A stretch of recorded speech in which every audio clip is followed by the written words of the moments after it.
سورة المدثر. أعوذ بالله من الشيطان الرجيم.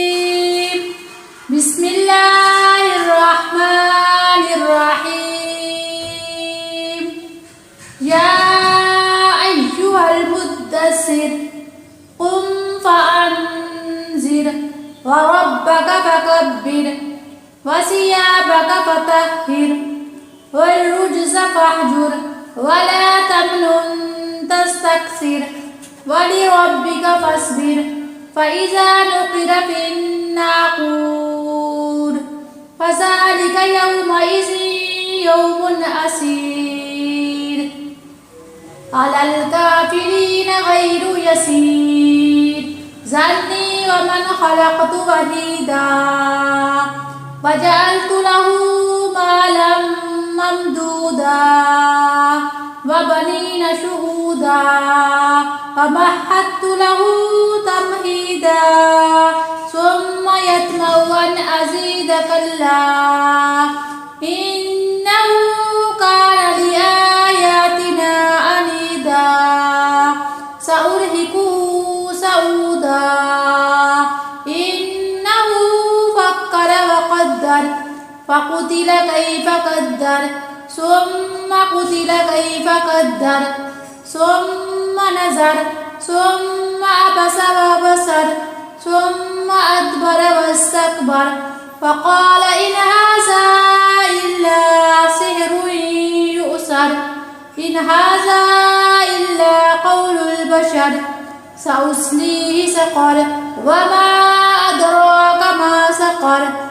لا تبكي ولا تذر لواحة للبشر عليها 19 وما جعلنا أصحاب النار إلا ملائكة وما جعلنا عدتهم إلا فتنة للذين كفروا ليستيقن الذين أوتوا الكتاب ويزداد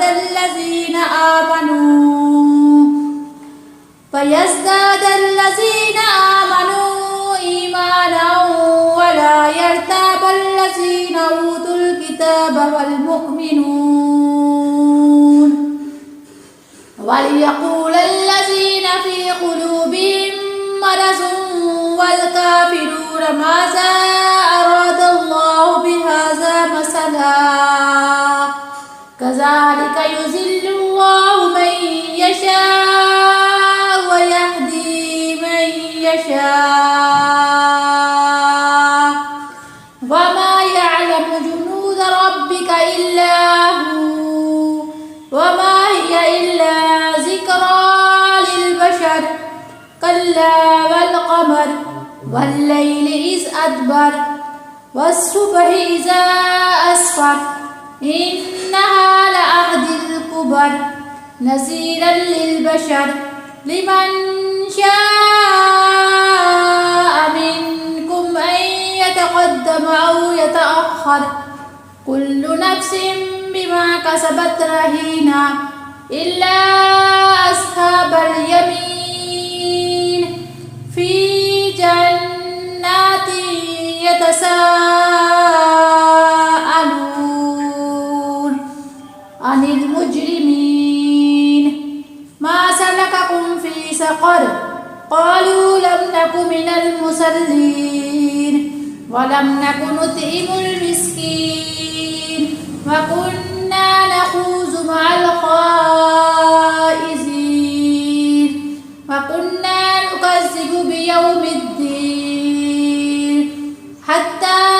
أتانا اليقين فما تنفعهم شفاعة الشافعين فما لهم عن التذكرة معرضين